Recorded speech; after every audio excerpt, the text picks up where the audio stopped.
Muy buenas noches, muy buenas tardes y muy buenos días. Desde la ciudad de Berlín a las 9:25 de la noche comenzamos la transmisión número 190 de Demoliendo mitos de la política en vivo. Muchas gracias por acompañarnos. Recuerden, por favor, ayudarnos con el pulgar arriba.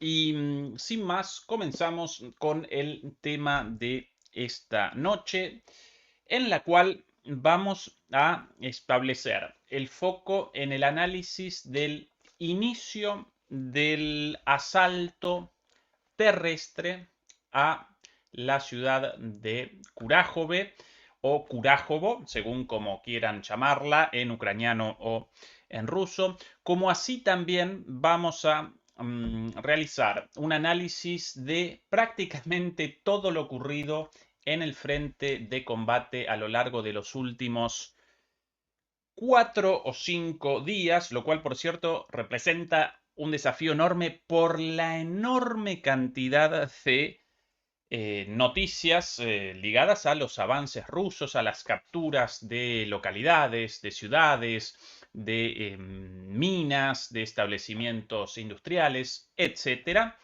Y naturalmente, como siempre, vamos a concatenar la perspectiva política, ¿sí? De manera que lo militar y lo político aparezcan interrelacionados, porque recuerden, estas dos cuestiones, lo militar y lo político, en realidad representan sencillamente dos dimensiones de las relaciones de poder, por ende, ningún sentido en un análisis estrictamente militar, como así tampoco ningún sentido en un análisis estrictamente político. Por eso, como siempre, nosotros aquí realizamos un análisis concatenando ambas perspectivas y hoy no vamos a realizar en ese sentido una excepción.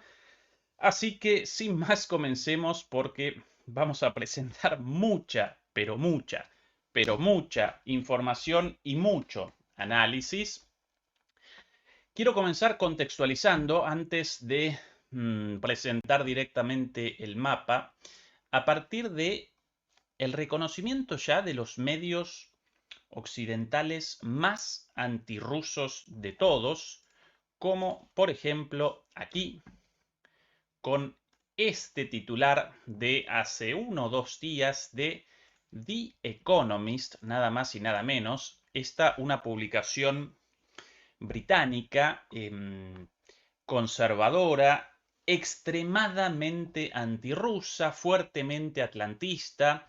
Recuerdo que muchos de los avances en términos de el inicio de los avances en términos de escaladas militares en muchos casos comenzaban aquí, como por ejemplo aquella operación, según las malas lenguas y según las buenas lenguas también, iniciada en esta misma publicación a partir de una editorial escrita por Victoria Nuland, a partir de la cual comenzaba una ofensiva ucraniana asimétrica y por ende con nasty surprises, con sorpresas maléficas o sorpresas, como la traducción de nasty en inglés, sorpresas malvadas o sorpresas, sí, maliciosas, como un anticipo de los atentados terroristas, los ataques a objetivos en territorio ruso en profundidad, bueno, más adelante lo de Kursk. Todo eso comenzaba aquí, comenzaba en esta publicación con una operación mediática. A partir de ahí lo recogía Zelensky, después la Casa Blanca y finalmente lo materializaban. Bueno, esta misma publicación hoy día ya está presentando esto así, de esta forma. Ucrania ahora lucha por sobrevivir, no por ganar. ¿Sí? Hasta hace poco machacaban con el estancamiento y la posibilidad de una contraofensiva ucraniana de aquí a poco. Bueno, ya no. Ucrania sobreviviendo, según The Economist. Rusia está destruyendo las defensas ucranianas en algunas partes del campo de batalla. Más allá de, en realidad, más que en algunas partes del campo de batalla, a lo largo de todo el campo de batalla. Así que este nuestro eh, nuestro primer paso en esta recorrida con el reconocimiento de los más belicistas y los más antirrusos de todos. En segundo lugar, como demostración de la situación y del reconocimiento de quienes hasta hace poco querían sencillamente más y más guerra, aquí una publicación ucraniana, ya ni siquiera occidental, estadounidense, británica, sino ucraniana. Aquí ella, naturalmente traducida al español, del medio 112.ua de Ucrania, aumenta el número de deserciones entre los militares ucranianos, afirma el presidente del Tribunal Supremo, el presidente de la Corte Suprema de Justicia, quien en una entrevista básicamente remachó que a lo largo del último año alrededor de 100.000 ucranianos habían cometido deserción, habían abandonado sin autorización las filas. 100.000 ucranianos a lo largo del último año, según el presidente de la Corte Suprema de Justicia de Ucrania, referido por los medios ucranianos. Esta es la situación tan, pero tan insostenible en Ucrania según sus propios medios. Más sobre esto antes de comenzar a recorrer el frente, como anticipo, como dimensión política de lo que vamos a presentar en 5 minutos con el mapa y con un análisis estrictamente militar. Aquí otra de las publicaciones más antirrusas y más belicistas respecto a esto, con un Financial Times, también británica, también antirrusa, también atlantista, ¿sí? Con una operación de prensa de cabo a rabo a partir precisamente de esta situación insostenible. Ucrania y Rusia negocian el fin de, no las huelgas, esto es una mala traducción, sino los ataques, esto seguramente por la palabra strike en inglés, básicamente la misma palabra para ataque y huelga, por eso la mala traducción. Ucrania y Rusia negocian el fin de los ataques a plantas energéticas. Las conversaciones mediadas por Qatar marcan la reanudación de los esfuerzos previos abandonados tras la invasión de la región de Kursk por parte de Kiev.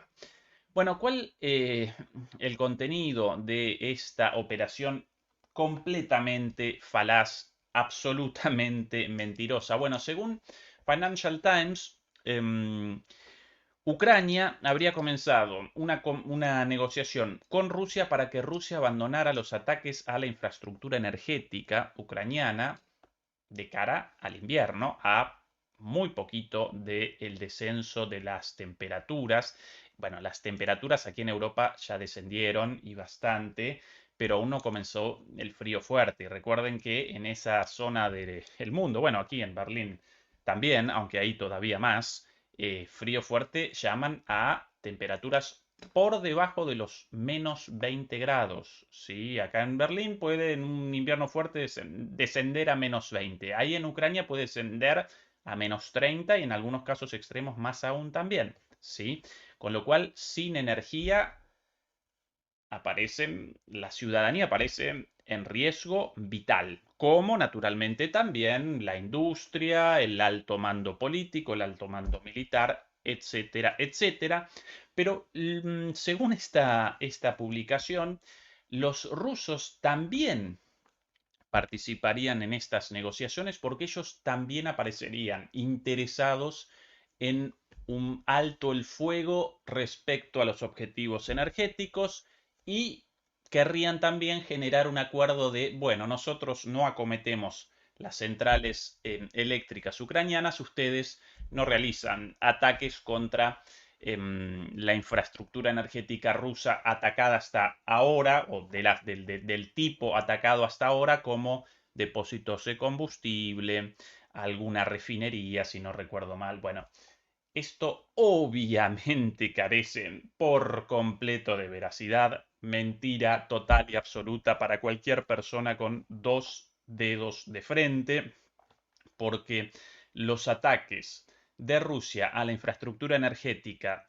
ucraniana representan ataques devastadores para la economía ucraniana, para la política ucraniana, para la sociedad ucraniana y naturalmente para las Fuerzas Armadas ucranianas, para el esfuerzo bélico ucraniano. Determinan la guerra esos ataques, ¿sí? Realizaron la destrucción de alrededor del 80% de la producción energética del país. Representan ataques devastadores para Ucrania, mientras que los ataques de Ucrania en zonas relativamente fronterizas, con drones contra depósitos de combustible, para Rusia connotan lo mismo que un arañazo de un gatito enojado, ¿sí? No mucho más que eso, no cercenan la capacidad militar, económica, política de Rusia de ningún modo, por eso las exportaciones de energía rusas aparecen en aumento permanente, por eso carecen de cortes de electricidad constantes, como en el caso de Ucrania, algunos lugares con un racionamiento de la energía a tal punto que pueden, bueno, aparecen electrificados los hogares 2 horas al día. 2 horas al día de luz eléctrica, ¿sí? Bueno, por eso esta equiparación y esta supuesta negociación en realidad responde a la desesperante situación de Ucrania y a la idea de generar operaciones de prensa, como también la operación de prensa de los soldados norcoreanos responde a esta misma situación. Recuerdan, ¿sí? Los reportes primero de la inteligencia de Corea del Sur, después de la inteligencia ucraniana, después recogidos por todos los medios occidentales, la CIA, bueno, la inteligencia estadounidense, la inteligencia británica, esto de, los soldados norcoreanos ya están participando. La última estupidez escuchada sobre esto establecían que los soldados norcoreanos estaban comenzando un avance sobre Kursk, pero no podían determinar dónde aparecían, ¿no? Como que en dirección a Kursk, pero sin establecer el lugar exacto. Bueno, estupideces, porque para Rusia la participación de Corea del Norte en este momento con algunos soldados, unos soldaditos, no por esto sin minimización de los soldados de Norcorea, sino sencillamente por la cantidad insignificante en una guerra de desgaste como esta, no genera ningún beneficio, entonces obviamente no llamaron a los soldados, a las Fuerzas Armadas norcoreanas. Putin tampoco convalidaría esto sin ningún sentido. ¿Por qué presentan esto? Lo presentan, ¿por qué los medios occidentales presentan esta cuestión y machacan con esta estupidez? Bueno, porque nos quieren hablando, nos quieren enfocados en estas tonterías grandilocuentes, como una negociación entre Ucrania y Rusia para el fin de los ataques a la infraestructura energética, como los soldados de Corea del Norte avanzando sobre Europa y por ende la necesidad, estas cosas leídas así, la necesidad de Estados Unidos de ataques contra Corea del Norte. Algunos legisladores estadounidenses llamaban a ataques retaliatorios de Estados Unidos contra Corea del Norte por esta noticia, nunca confirmada, porque claro, un invento. Bueno, claro, Estados Unidos justamente va a comenzar un ataque contra Corea del Norte con misiles nucleares a partir de una operación de prensa. No, de ningún modo, obviamente no. Todo esto show, todo esto espectáculo, teatro, escenificación, con un solo objetivo, que nuestra atención aparezca ahí en lugar de la situación desesperante de Ucrania en lo militar y cada vez más en lo político y en lo económico también. Sí, por ende, esta noticia de la negociación falsa entre Rusia y Ucrania, una falacia, convalidando nuestro punto de vista respecto a esta situación desesperante, lo mismo lo de los soldados norcoreanos. Em, por último, otra noticia política antes de comenzar el análisis militar en línea con esto de la situación insostenible. Aquí otra publicación británica, The Hill, también fuertemente atlantista, con este título: miembros bipartidistas de la Cámara de Representantes estadounidenses presionan a Biden para que permita a Polonia derribar misiles rusos sobre Ucrania. Bueno, ¿cuál en este caso la noticia, otra vez más, grandilocuente y ligada a esta situación insostenible? Bueno, básicamente Polonia habría presentado un pedido de autorización a Estados Unidos para, para realizar el derribo de misiles rusos sobre el territorio ucraniano. Algo pedido en algún momento por Zelensky, nuevamente ratificado por Zelensky en su plan para la victoria, de plan nada y de victoria mucho menos. La OTAN lo había rechazado porque esto determinaría la participación directa y por ende un enfrentamiento directo entre la OTAN y Rusia.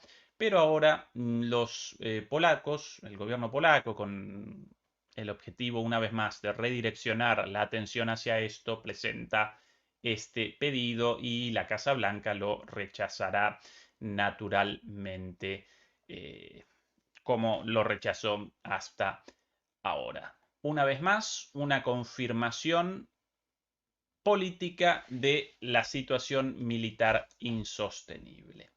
Y dicho esto, comenzamos ahora sí lo que todo el mundo quiere. Comenzamos el análisis militar, efectivamente. Machaco con esto de las dos perspectivas una vez más, porque ningún sentido en un análisis del día a día de los eventos militares y ningún sentido tampoco en el análisis cotidiano de las noticias políticas sin un ojo puesto en la situación militar en el frente. En este momento la política aquí responde a la situación militar, pero nunca desaparece, ¿no? Recuerden a von Clausewitz, como así también recuerden a todos los teóricos políticos desde Maquiavelo en adelante, por lo menos, y si no antes. Puede que Platón y Aristóteles también ya de alguna manera establecieran este vínculo y esta continuidad entre la política y la guerra, dos caras de la misma moneda. Bueno, comencemos con el frente, el repaso del frente hasta el que recorriendo el frente alcancemos Kurajove o Kurajove o Kurajovo, según lo quieran llamar en ucraniano. Vamos a recorrer sistemáticamente, así que paciencia, paciencia. Bueno, primer elemento del el día de ayer, primera noticia, primera novedad, los ataques con misiles rusos contra el oblast de Odessa, ¿sí? Varios ataques a la ciudad de Odessa, siempre la mentira esta de los derribos, pero bueno, eh, de derribos prácticamente nada y por lo general impactos como este sí que importante, el impacto a este puente, el puente Satoka, si no recuerdo mal el nombre correctamente, Satoka, el puente Satoka, ubicado en el oblast de Odessa y estratégico porque este puente determina la conexión entre la ciudad de Odessa y todo el suroeste, aquí, es el único paso posible, ¿sí? A través de este puente, aquí a la vista, si no recuerdo mal, por aquí una imagen, un puente levadizo, efectivamente, ahí la imagen del puente, un puente tanto para el transporte, interesante está esa foto de alguna manera muy simbólica con barcos de carga, casi seguramente de carga de grano, en esa zona de salida al Mar Negro, importantísima, y a su vez la conexión ferroviaria y la carretera también, conectando ambas márgenes a través de este puente. Puente entonces importantísimo para, no solamente para la comunicación de toda este área de Ucrania, este pedacito de acá bastante, bueno, no bastante raro porque la pertenencia de esto a Ucrania responde a lo sucedido en la Segunda Guerra Mundial. Otro día sí lo podemos presentar, pero bueno, este pedacito de acá, de alguna manera eh, desligado de Ucrania, porque aquí en el medio aparece Moldavia, ¿sí? Bueno, solo presenta esa conexión con ese puente, a menos que quieran los ucranianos, ¿sí? Recorrer Moldavia. Pero cuidado, porque ¿qué aparece en esta zona? Si quieren los ucranianos la conexión entre el resto de Ucrania y esta zona en el sur oeste. ¿Qué aparece acá? Sí, efectivamente, Moldavia, pero peor aún para los ucranianos. Acá, Transnistria, ¿sí? Y aquí en Tiraspol, una base militar rusa, ¿sí? Entonces, esto de acá no lo pueden recorrer así, por vía terrestre. Por esto de aquí. Tampoco pueden así, ¿sí? Entonces, completamente bloqueados. Y si quieren la conexión de esto, pueden o bien por aquí arriba, muy complicado, o bien por este puente de aquí abajo. Por aquí no pueden. Alguien podría ahora responder, pero cuidado que por ahí aparecen, por acá aparece un pedacito libre entre Transnistria, esto Ucrania, esto Transnistria y esto el resto de Moldavia. Sí, claro, pero esta la zona de Gagauzia, como la llaman, y esta zona también hostila a los ucranianos. Entonces, esto muy, pero muy complejo, solamente posible la comunicación a través de acá. Por eso lo estratégico de este puente y por eso el ataque, ya atacado en 2022 y en 2023 alguna vez, lo interesante de este ataque, el ataque generó daños en el puente y la interrupción del tráfico, pero no un daño crítico, no su inutilización, con lo cual esto evidentemente aparece como una advertencia, porque si los rusos quieren la destrucción total de este puente, realizarían, ¿no? Bueno, realizarían la destrucción total de este puente. Realizaron dos ataques, uno de ellos impactando sobre la carretera, sobre la autopista, y el otro, si no recuerdo mal, dirigido a el cruce ferroviario. Bueno, generaron la interrupción del tránsito con un cráter grande, pero sin daños estructurales. Una vez más, ¿por qué? Porque los rusos esto lo quieren como una advertencia. Muchachos, esta, la última, ya ataques en el pasado. Si de repente cometieran una locura, aquí destruido por completo este puente. Y otro de los datos interesantes, muy interesante acá ¿no? Las dos en el mapa, por aquí el recorrido de los trenes y por aquí los automóviles, los camiones, etcétera, etcétera. Esto, perdón, algo no dicho anteriormente. ¿Por qué la importancia de la conexión solamente por aquí de este pedacito de Ucrania con el resto? Bueno, porque en gran medida una buena parte de el armamento proveniente de Occidente lo despachan por aquí, ¿sí? Lo despachan desde Rumania o desde Moldavia, así. Pueden así también, sí, pero la otra forma por aquí. Y la diferencia bastante grande. Atención a la diferencia de kilómetros y por ende de tiempo para esto. O de esto así. Mucho más rápido, ¿sí? Bueno, otra información interesante sobre esta cuestión. Ah, sí, efectivamente, esta de aquí. Aparentemente habrían participado en esta operación nada más y nada menos que 6 aviones Su-57. Si esta noticia, aviones Su-57, el avión más moderno de Rusia, con ¿cuántos ahora en servicio? Según las fuentes, entre 30 y 50, un avión de quinta generación, lo más moderno de lo moderno, invisible, ¿sí? En realidad con características furtivas o stealth, como la llaman en inglés, por eso esta forma como recortado con una tijera, lo mismo que el F-35, lo mismo los aviones con capacidades furtivas chinos, si no recuerdo mal, Ya-22, Yandu-22 o una cosa así, el nombre de los chinos. Este tipo de diseño junto a, bueno, el recubrimiento de las alas y del fuselaje presentan una refracción satelital muchísimo menor, por eso esto de invisibles generan la señal, generan la refracción de las señales de los satélites equivalentes al reflejo de la señal generada por un pájaro, en algunos casos, ¿sí?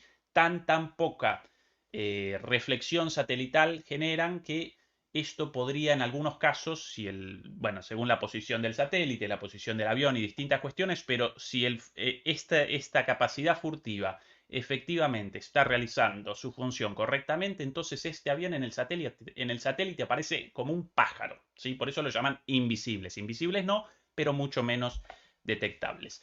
Esto lo más moderno del armamento ruso, equivalentes al F-35, pero mucho mejores en realidad, sin todos los problemas.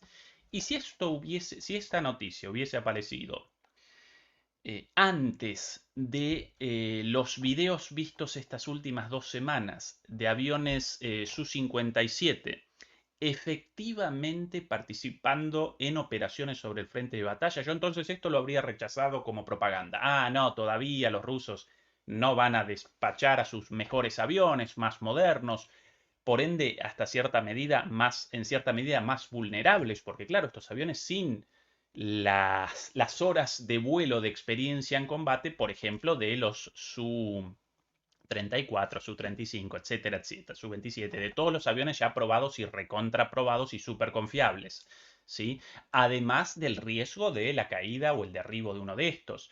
El riesgo traducido a menores ventas y a un daño en la reputación de esta superarma, ¿sí? El Su-35, este avión, todos estos superaviones considerados como lo más moderno, con una super reputación, etcétera, etcétera. Bueno, en términos generales de conveniencia político-militar, no generaría mucho sentido que participen estos aviones ya en combate por el riesgo de todo esto. Pero ya aparecieron. Los rusos despacharon lo mejor de lo mejor a la batalla en las últimas semanas. En parte porque también quieren exámenes en combate de estas armas, así que toda la carne al asador. Y estos aviones ahora ya no solo súper modernos y de última generación, sino también comienzan a recoger experiencia de combate real, ¿no? A partir de lo cual después los ingenieros van realizando modificaciones y mejoras, así que algo súper importante, pero súper riesgoso. Comenzaron los rusos con esto, los estadounidenses todavía no despachan a los F-35 prácticamente a ningún lado, y eso que comenzó el primer vuelo de los F-35 hecho hace 20 años, y aún así los estadounidenses con miedo a su ingreso masivo en cualquiera de los conflictos bélicos en los cuales participa Estados Unidos. Bueno, los rusos sí comenzaron con esta introducción, así que esta noticia aparentemente cierta. 6 Su-57 participando en el ataque a Odessa, volando sobre el Mar Negro y desde ahí realizaron el ataque con misiles hacia Odessa. Cerrado capítulo de Odessa, vamos a recorrer un poquito más en dirección hacia el sur. Y una vez más, remacho esto de el daño no crítico en el puente como, en mi opinión, como una advertencia hacia los ucranianos, ¿sí?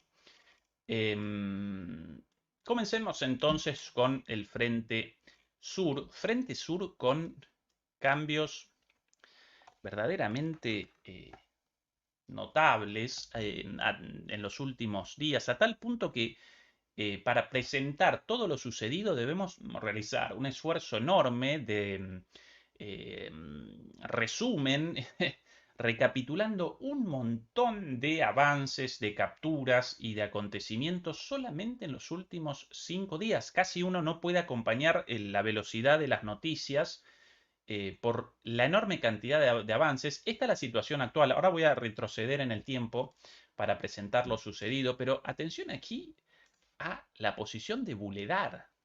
¿Recuerdan a Buledar? ¿Hace cuánto presentábamos transmisiones con análisis sobre Buledar, el ataque en pinzas, lo fortificado de esta ciudad, los cuatro, según los analistas, 4 o 3 intentos fallidos en el pasado de captura de Bugledar?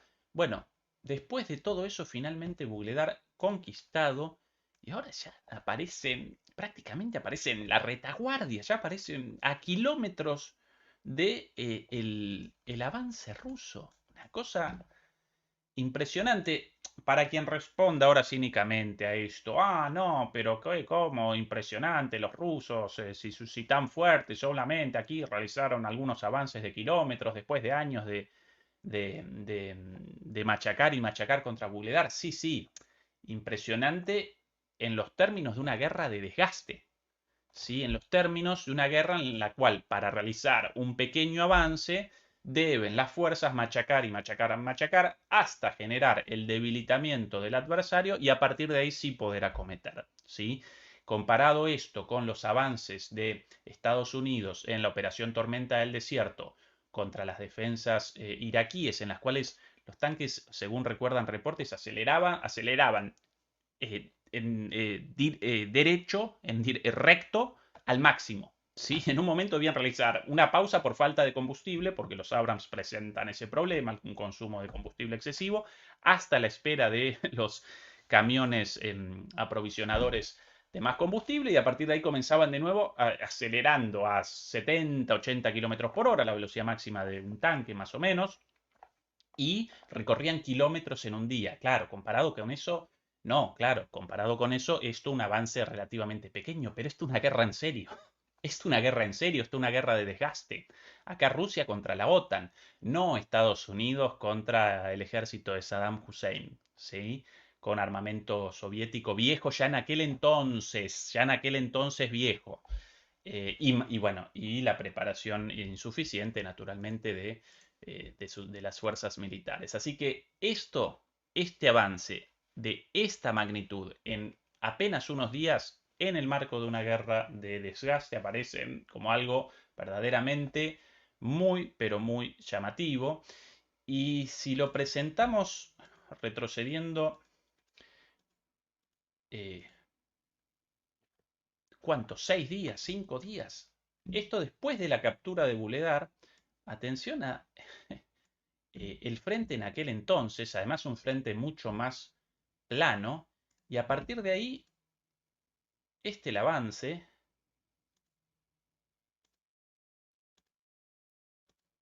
todos los días avances, avances y más avances, ¿sí?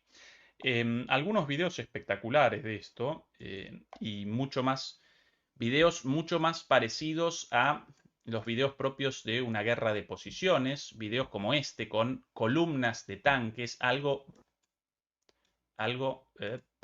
sí, algo bastante poco visto en esta guerra desde su transformación a una guerra de desgaste. Sí recordarán las columnas de tanques rusos en el inicio de la guerra, algunas emboscadas, muchas pérdidas. Bueno, después de eso, un nuevo tipo de guerra, los rusos reacomodaron. eh, Respecto a eso, a partir de una doctrina militar basada en la guerra de desgaste, esto lo presentaba muy bien ayer Juan Antonio en la charla, y desde entonces imágenes de avances de tanques casi muy poquitas, muy poquitas. Bueno, ahora videos y más videos con filas, ¿sí? Iron Fist, puño de hierro, como lo llaman en inglés, con un tanque o 2 tanques adelante y detrás vehículos blindados y caravanas de avance para operaciones ofensivas. Bueno, aquí otra de las formas de avances de la infantería, más imágenes aquí de los avances a lo largo de estos días, esto ya con un par de días de antigüedad, conquistando todas estas, si no recuerdo mal el mismo, efectivamente, tomando todas estas posiciones, aquí alguno más.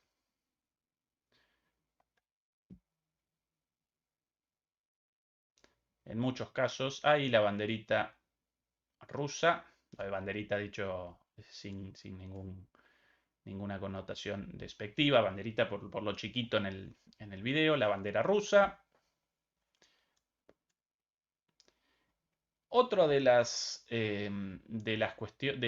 elementos llamativos de todos estos videos, en este un poquito menos, pero en otros lo vamos a presentar más en detalle, el hecho de que acá no tanto, pero ya lo vamos a presentar, en muchos casos, aquí otro edificio tomado y los soldados rusos agitando la bandera, en muchos casos las localidades o las pequeñas ciudades no aparecen destruidas, sino prácticamente intactas.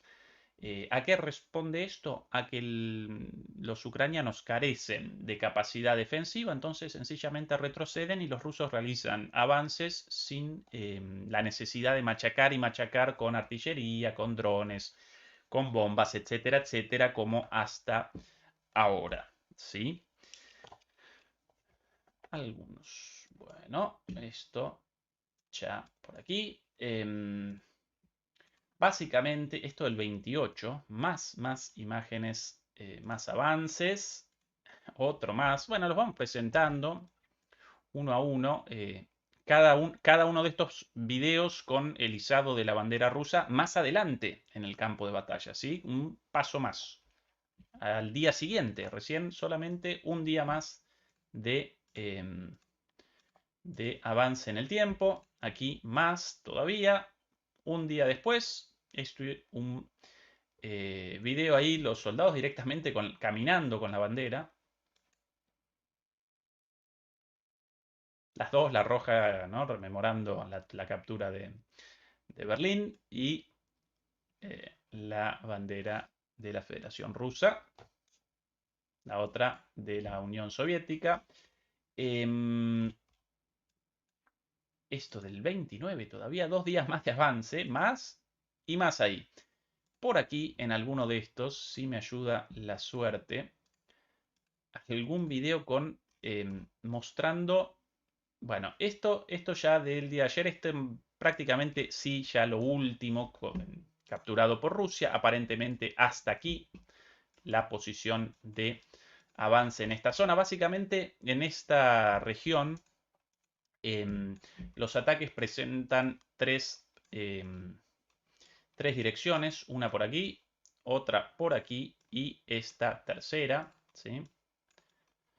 De alguna manera una suerte de, ¿cómo llamarlo? Una tríada de avances en dirección a este espacio vacío.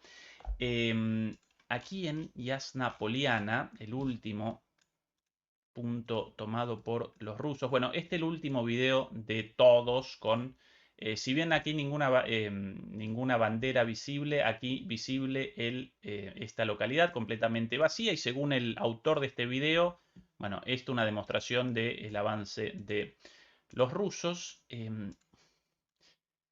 Ay, no, querría ese video de los ucranianos escapando masivamente. Sencillamente un video capturado por un dron en el cual una cantidad enorme de soldados sencillamente recorre estos campos abiertos en retirada, ¿sí? Como demostración, bueno, alguno de por aquí, no vamos a presentar todo naturalmente, pero bueno, esa otro de los videos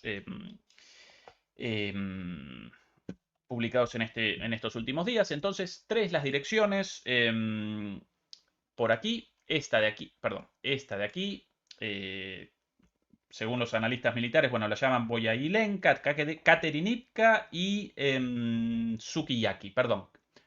Katerinivka por aquí Boyadilenka por aquí y esta Suniaki la tercera, ¿sí? Bueno, ¿por qué la importancia de esto? ¿Por qué la importancia de estos avances aquí por el sur? Bueno, en gran medida por la inexistencia aquí de defensas ucranianas. Atención al dibujo de las defensas ucranianas en esta zona. Por un lado, así, y por otro lado, así. Con lo cual, todo esto, un hueco defensivo, a partir de lo cual los analistas no pueden determinar hacia dónde van a retroceder los ucranianos, presumiblemente en esta zona ante estos avances permanentes, ¿no? En estos últimos 5 días, bueno, presenciamos recién los avances.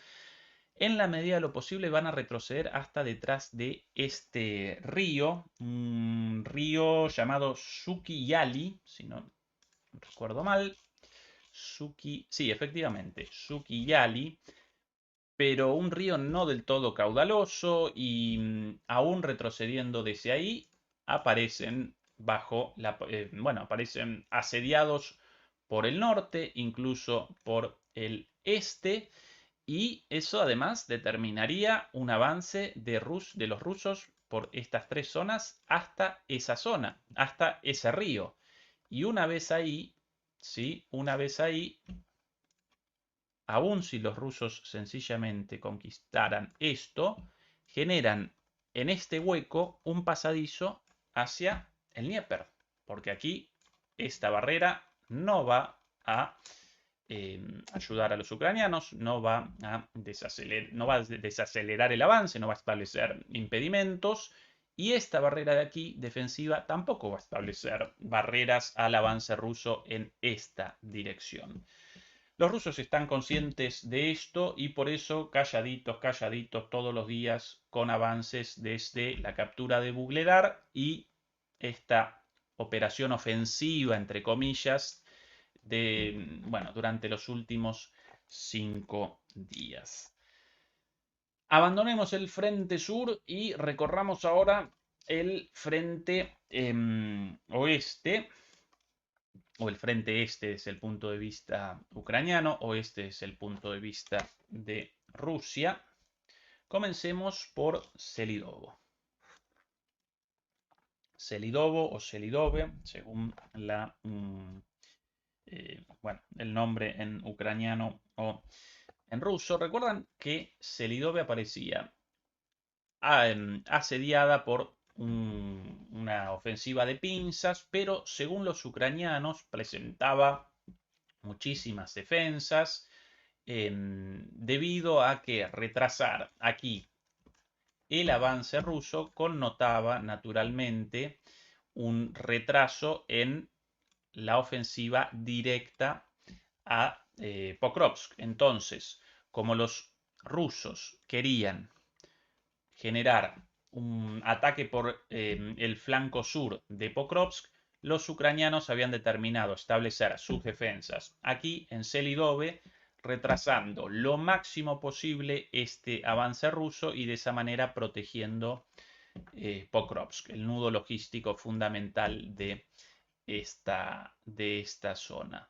Bueno, lo que debía retrasar el ataque ruso por lo menos varias semanas, si no algunos meses, bueno, capituló en una cuestión de pocos días, 3 o 4 días. Por aquí también podemos presentar el avance en los últimos días. Voy retrocediendo hasta el día, bueno, 23, 24, y a partir de ahí, cada vez más flanqueados, cada vez más, y conquistado Selidove por completo. Aquí, por ejemplo, un video interesante. Un tanque ucraniano hace 11 días. Un tanque ucraniano hace 11 días, nada más y nada menos. Ahora lo vamos a poder presenciar desde más cerca. Ahí en el humo disparando ese vehículo.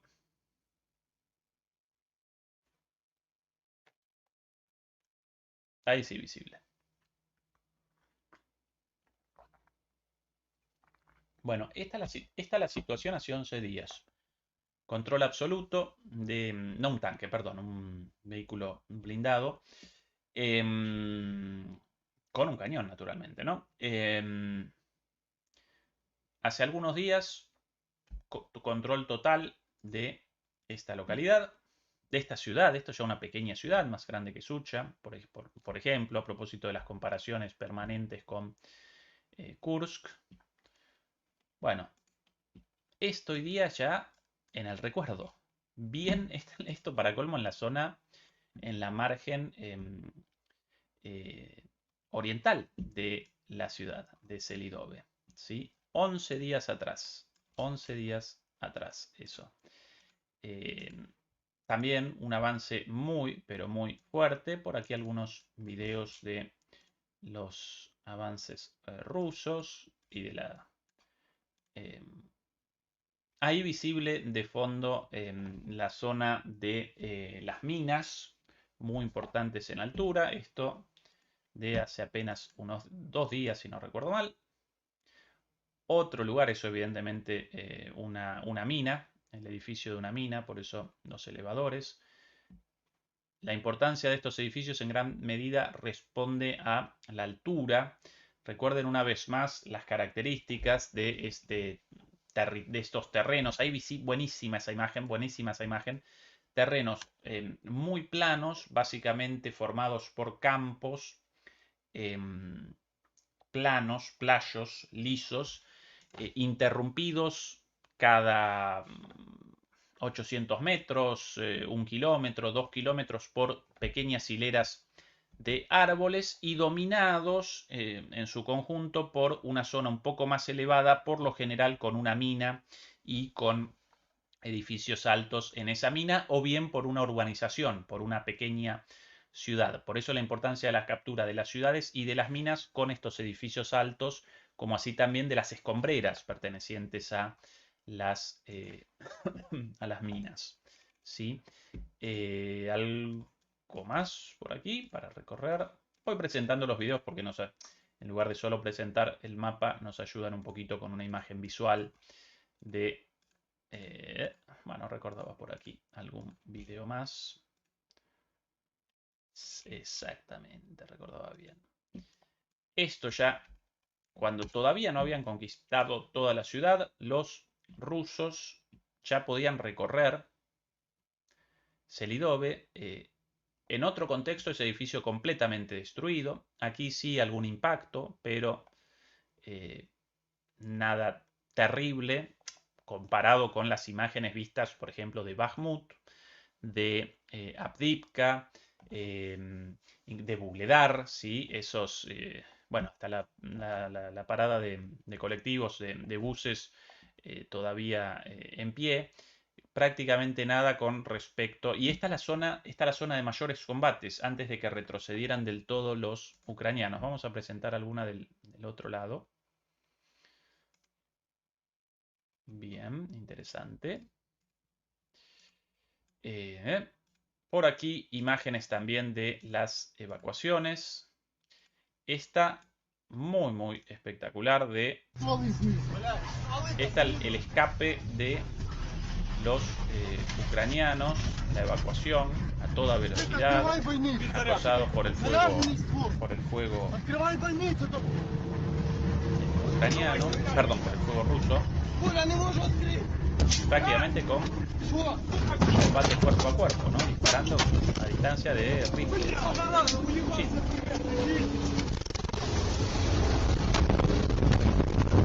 Toda velocidad. Disparando como pueden mirar. Esa a fondo.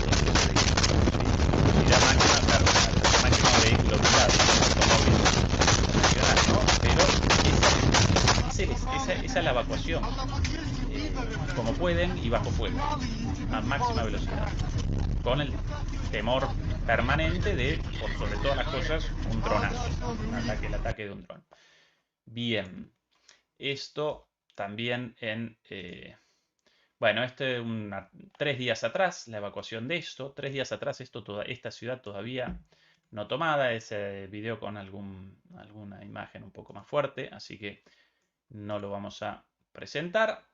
Y aquí, si no recuerdo mal, también, y la bandera rusa, efectivamente, ya con el avance definitivo por el flanco y a partir de ahí la captura de todo esto. Y ahora ya, reporte del día de hoy, esta localidad en las afueras y naturalmente los ataques preparatorios, en este caso con drones, ahí contra una pickup.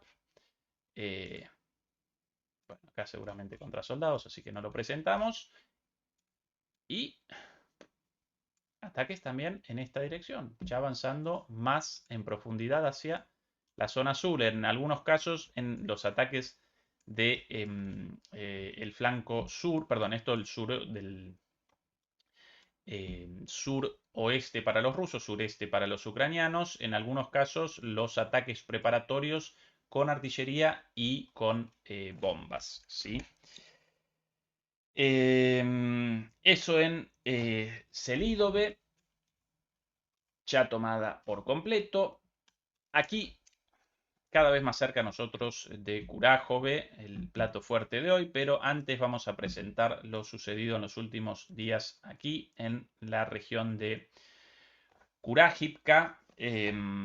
Esta localidad de aquí, con un nombre muy parecido al de Kurájove o Kurájovo, esta llamada Kurájivka, muy muy importante porque en este lugar estaban de alguna manera estableciendo un límite a los avances también por el flanco sur hacia Pokrovsk. Voy a retroceder unos días nuevamente. Bueno, esto todo lo capturado en los últimos 5 días.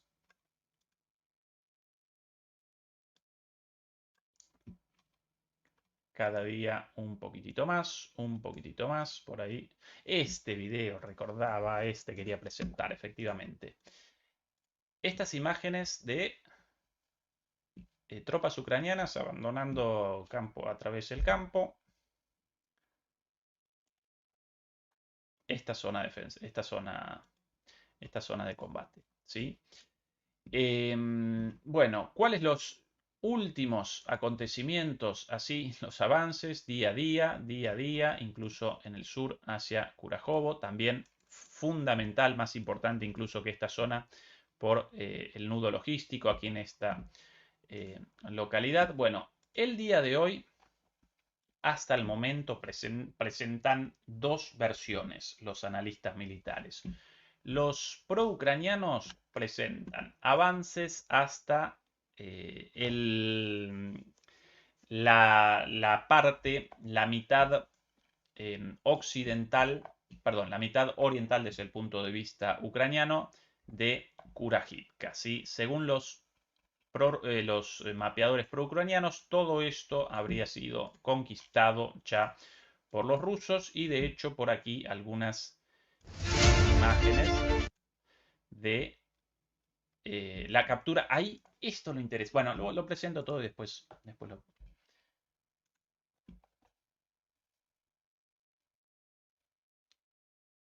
Aquí, bueno, esto no, por algunas... por ahora sí, algunas imágenes fuertes. Aquí la captura de algunas casas. Atención al estado de esas casas, de todas esas residencias. No, no, por aquí. Bien. Bueno, sí, algunos ataques en los alrededores. Una vez más, nuevamente la toma de edificios residenciales. No completamente destruidos, algunos en algunos casos intactos, incluso. Atención a todas esas. Acá no puedo el dibujo. Todas las casas alrededor, prácticamente intactas, ¿sí? Por lo menos comparativamente intactas.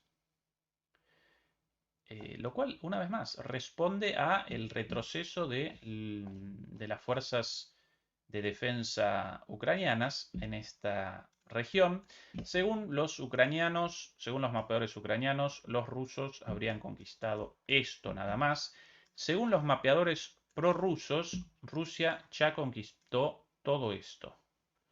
¿Sí? Kurahivka entera, y a partir de entonces estos piletones también también pertenecientes a la actividad minera, según los ahora sí. Según el mapa pro-ucraniano, por eso lo he dicho, solamente eso, y el mapa, estos los mapas prorrusos, con este bolsón, esta bolsa ya cerrada, y a partir de ahora avances hacia el oeste, ¿sí? Así que Kurahivka ya tomado, cerrado esa bolsa, sino hoy mismo, como presentan los ucranianos, entonces mañana, y la novedad desde ayer a la noche, el comienzo del asalto terrestre a Kurahove o Kurajovo, con la captura ya de esta zona confirmada y, según los mapeadores prorrusos, este área ya tomada por completo. De aquí bastante interesantes algunos videos, uno verdaderamente espectacular con toda una historia, un video bastante extraño. Recuerden lo siguiente sobre esta operación: había comenzado el avance hacia Kurahove por aquí, acompañando esta carretera. En Maximilianivka conquistaron la mitad, pero acá los ucranianos habían establecido defensas muy fuertes, no todo acá, sino que en el pueblo, en esta localidad, habían establecido defensas prácticamente infranqueables, con lo cual los rusos, de acuerdo a la táctica utilizada desde ya hace bastante, desde hace más o menos un año, en lugar de machacar y machacar de forma frontal, comienzan ataques por los flancos. Conquistaron Jostre, de aquí habían realizado un avance más adelante hacia una colonia penitenciaria por aquí, y a partir de ahí sí el avance sobre Maximilianivka, tomada hace no mucho. Y bueno, solo pendiente a partir de entonces, solo parecía pendiente el inicio del asalto a Kurahove, muy defendida en esta parte, muy pero muy defendida en esta parte. Una vez más, Kurahove de una enorme importancia logística a través de este puente, antes también de esta carretera, para el aprovisionamiento de toda esta zona y para la conexión con Constantinopla, como en su momento también para la conexión con Bugledar. Bueno, hace esto del día de ayer, si no recuerdo mal, este video, un video muy pero muy interesante. Lo voy a presentar enterito, si podemos. Aquí un tanque ucraniano a toda velocidad, con algo extraño. Ubicado entre los dientes de dragón. Ahí descienden los soldados y establecen posiciones defensivas, bueno, en la margen de esta hilera de dientes de dragón. Lo presento en el mapa antes, ¿sí? Los rusos ya habían conquistado esta parte de aquí y querían comenzar un avance directo. En esta zona, perdón, un poquito más atrás, en esta zona o en toda esta zona, los ucranianos habían establecido barreras antitanques con dientes de dragón y no podían recorrer esta barrera los tanques rusos. Pero pudieron, a partir del uso de artillería aparentemente, generar un hueco en estos dientes de dragón, y por eso, una vez detectado esto, los propios ucranianos determinaron acomodar un tanque justo en la zona, atención, esa la hilera de dientes de dragón hacia la izquierda, y aquí una zona deteriorada, evidentemente, por los disparos de artillería, por alguna forma de ataque contra esos dientes de dragón. Entonces, ¿cuál es la decisión de los ucranianos? Despachemos un tanque a ese hueco, lo acomodamos ahí y generamos, ¿no? Restablecemos la línea defensiva y mientras tanto, además, nuestros soldados esperando posiblemente con minas o con lanzaderas con lanzacohetes para los tanques, ¿sí? Contratanques, ellos mientras tanto esperando ahí. ¿Cuál es el problema? Bueno, todo esto descubierto por los rusos. Esto es un dron ruso. Un dron ruso. Entonces, ¿cómo respondieron los rusos a esto? Bueno, básicamente, primero con la eliminación de estos pobres soldados. Ahí, los soldados con algunas minas en las manos, minas antitanque. Bueno, esto acá parado. Esto, claro, esto en el medio de la noche. Por eso, a partir de aquí, esta parte con visión nocturna. Bueno, eh, van a, bueno, ahí eso no lo presentamos. Los drones rusos por la noche determinan la eliminación de estos soldados, esperando ahí el intento de cruce de algún vehículo blindado, de algún tanque ruso y el disparo, posiblemente con algún lanzacohetes. Y una vez eliminados esos soldados ucranianos, ¿quiénes aparecen? Los rusos. Ahí, en esta parte del video, solo visible una motocicleta enduro, muy usadas en estas operaciones rápidas. Y ahí, bueno, con justo detrás del botón de reproducción de play, ahí. A la derecha, la motocicleta, retrocediendo, alcanzó a un tanquero ruso, ¿sí? A un tanquero ruso, hasta ese tanque abandonado ahí como tapón por los ucranianos, lo alcanzó con la motocicleta retrocede a toda velocidad y atención de repente, el tanquero ruso, a cargo ahora, en poder del tanque ucraniano. Atención a esto, lo que comienza las maniobras de este tanquero a partir de ahora. De este tanque, bueno, de este tanquero conduciendo a este tanque. Comienza básicamente con el propio tanque ucraniano a bueno, realizar la destrucción de estos dientes de dragón y generar la apertura de este paso para los avances.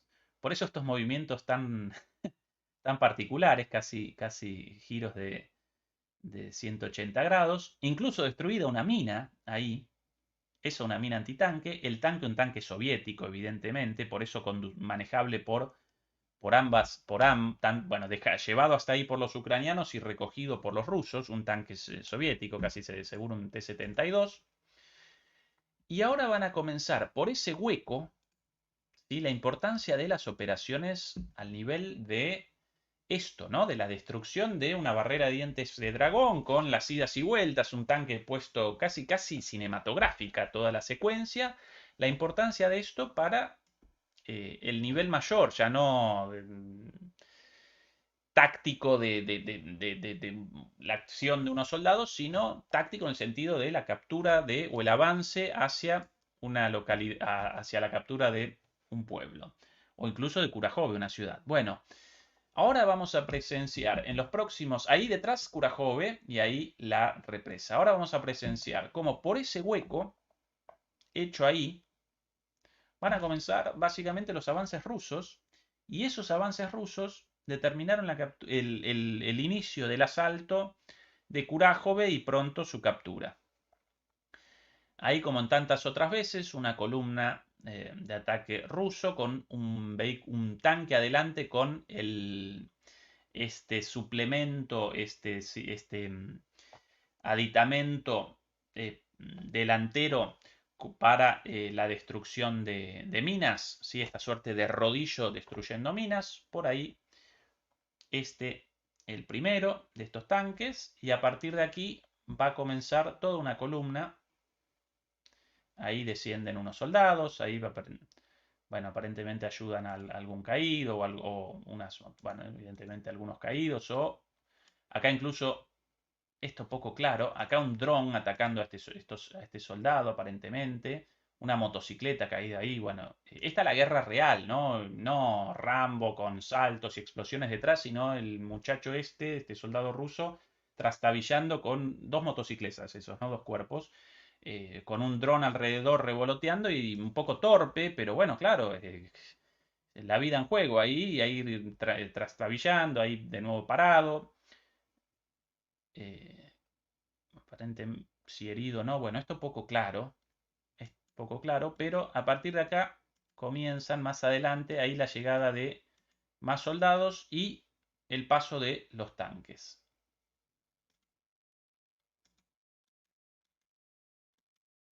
Bueno, este el primero, vamos a presentar más.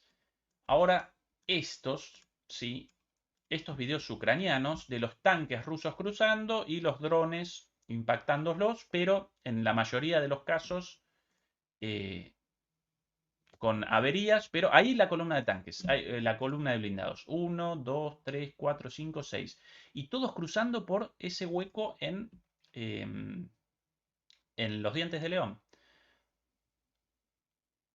Ahí un impacto contra el primero de estos tanques. Aquí otro. Es un tanque con el rodillo adelante contra las minas. Aún así, a pesar del impacto, no abandona la operación. Ahí otra vez cruzando justo por ese hueco, disparando, este tanque ruso, acá el ataque de un dron. Y cruzando exactamente, ahí bien clarita la hilera de los dientes de dragón y el hueco hecho por ahí y el paso de los tanques por esa zona. Increíble lo cinematográfico de alguna manera de esta guerra. Ese tanque aguantando todo, llevando... ¿Cuántos drones lleva resistiendo ese tanque? Drones, los dientes de dragón semidestruidos de ese hueco. Esto acá, alto. Esto evidentemente acá, algún vehículo destruido y desciende gente. Y comienzan los ataques contra esa gente. Bueno, varios así pasando. Ese de recién, posiblemente uno de los primeros, arrastrando un bosque delante de sí, en ese rodillo, árboles, dientes de dragón, minas, cualquier cosa, y el tanque avanzando, avanzando, avanzando, resistiendo los golpes de los drones. Aquí otro más. Todo esto publicado, claro, por los ucranianos. Ahí, nuevamente a la vista, el tanque con el rodillo adelante. Esto publicado por los ucranianos, pero los tanques, a pesar de todo esto, con estos sistemas ahora de defensa, en su momento ridiculizados, caricaturizados, Fernando en broma lo llamaban el somier, ¿no? Pues el somier puesto sobre el techo de los tanques. Bueno, hoy estas jaulas ya normalizadas, generalizadas, y ahí los tanques aguantando un dron tras otro. En una época, al primero de estos drones, el tanque inutilizado. Bueno, acá algunos destruidos con alguna mina, pero lo importante de esto, los rusos a partir de esa operación aquí tan extraña, tan estrambótica, ¿no? Con la captura de un tanque ucraniano y la destrucción de los dientes de dragón, pudieron el avance hasta aquí y, según algunos mapeadores prorrusos, ya habrían conquistado todo esto. De aquí a poco, toda esta zona evidentemente tomada, porque al ritmo de los avances en el resto de este sector del frente, Selidove, Kurájova, ahora Kurájove va a presentar muy, pero muy probablemente el mismo destino. En poco tiempo más presenciaremos su caída, ¿sí? Bien, ¿qué más? ¿Qué más? Vamos a recorrer un poco más de el frente. Bueno, en la zona de, bueno, New York, esto ya ha tomado hace bastante, pero esta es la novedad, un avance muy grande también territorial en la zona de New York, en Toresk también. Todo esto ya aparecía, esta columna hace bastante, pero ahora la ampliación de este avance en esta zona, también importante. Chasofyar con algunos avances también, aunque en tanto en Chasofyar como en Toresk, durante las últimas semanas, mal que mal, las fuerzas ucranianas pudieron desacelerar los avances. Recuerden que em, en algún momento el avance en Chasofyar aparecía sí, muy, pero muy, muy rápido. Bueno, de alguna manera, con la ayuda del famoso canal aquí, pudieron desactivarlo, pudieron desacelerarlo, pero aparentemente ya una buena parte de Chasofyar habría sido conquistada por los rusos, así que lo desaceleraron por un mes, más o menos. Desaceleró por un mes y medio, como mucho. Y ya fue prácticamente conquistado en su totalidad. Por lo menos estas las zonas de combate con los avances rusos. Esto ya confirmado. Aquí el famoso microdistrito lo presentamos en varias transmisiones. Al otro lado del canal, ¿sí? El primer punto tomado por los rusos. Y más arriba también en otra zona, importantes avances rusos en dirección a Kupiansk, aquí cortando el frente en dos con esta avanzada hasta el río Oskil. Esto en Senkove, si no recuerdo mal el nombre de esta ciudad, o aquí, Senkove al otro lado de, bueno, siempre anticipadamente los ataques con FAB. Por aquí recordaba algún video interesante. Bueno, sí, sencillamente la captura de toda la margen derecha del río Oskil, lo cual genera con esta saliente un dolor de cabeza para los ucranianos. Aquí el río, por ende, toda esta zona de aquí no pueden retroceder con facilidad. Y de todo este frente, el frente de Kupiansk, de repente ahora aparecen dos frentes. Uno por abajo de este avance y otro por arriba, ¿sí? Gracias a esto de aquí. Y para colmo con un río en el medio. Bueno, mientras tanto también avances en dirección a Kupiansk. Kupiansk, esto más importante. Mientras tanto, bomba, bomba y más bomba. Epa. Esa toda la pinta de una más grande que una 500. Bueno, aquí un vehículo destruido. En Kursk, la situación básicamente la misma, avances o retrocesos ucranianos. Y por aquí en la noticia del día, este video de hoy con una nueva columna de tanques y blindados, en algún momento impactados, pero aún así pueden alcanzar esa zona boscosa, alcanzan ese pequeño bosque, descienden los soldados y un nuevo avance en la reconquista de Kursk.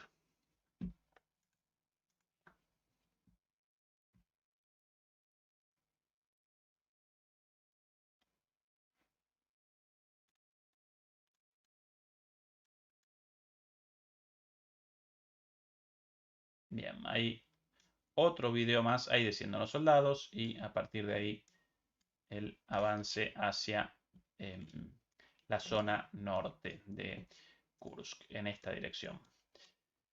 Bueno, avances y más avances en regiones muy, pero muy importantes. Bueno, esto lo acompañan con ataques de, por ejemplo, este de aquí, en las afueras de Kiev, de ataques de geranios, de drones. Aquí en Dnipro, perdón, en el Oblast de Dnipro, también un ataque con misiles, ataques selectivos a distintos lugares, en Kharkov, Aquí otro ataque registrado el día de hoy en Kharkov. Hoy cortes de luz a lo largo de prácticamente todo el día. Esto evidentemente un ataque con un misil bien selectivo a esa zona. Y así, en cuanto 1 hora y cuarto solo presentamos avances y más avances de Rusia en una situación para mí cada vez más cercana al punto de colapso. Recordemos las fases de la guerra de desgaste. Primero la fase de absorción, después la fase de ruptura y finalmente sí la fase de los avances más parecida a la guerra de posiciones, cuando una de las partes capitula, colapsa y ahí sí comienzan las conquistas, las capturas de territorio mucho más rápidas.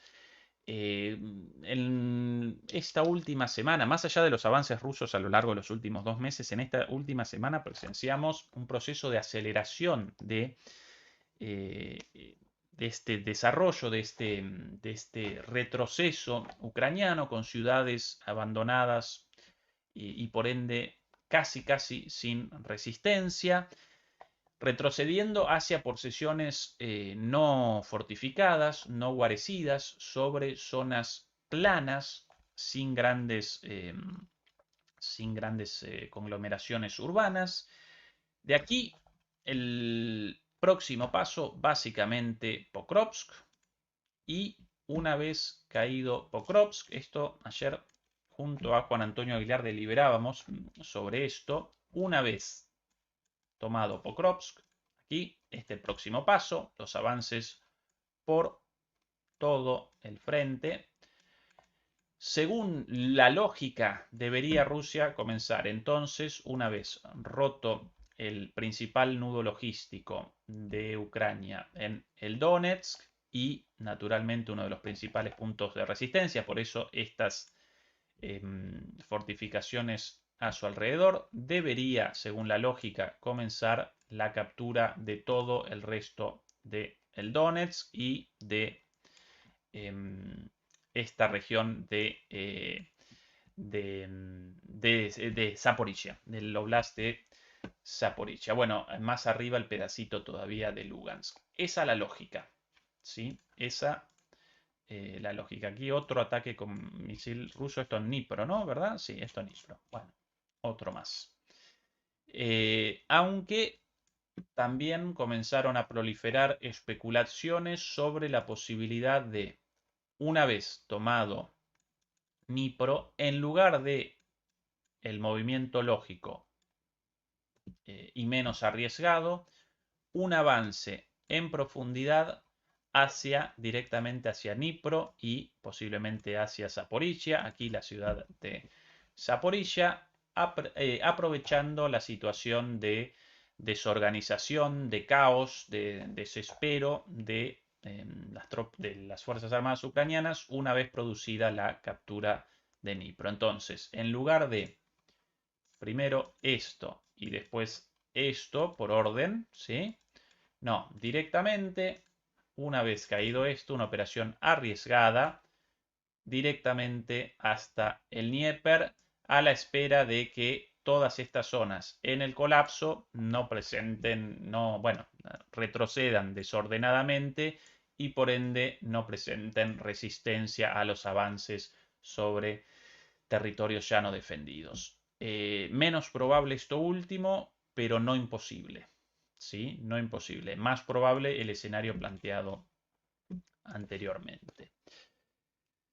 En resumen, cada vez más cerca el punto de colapso en términos políticos.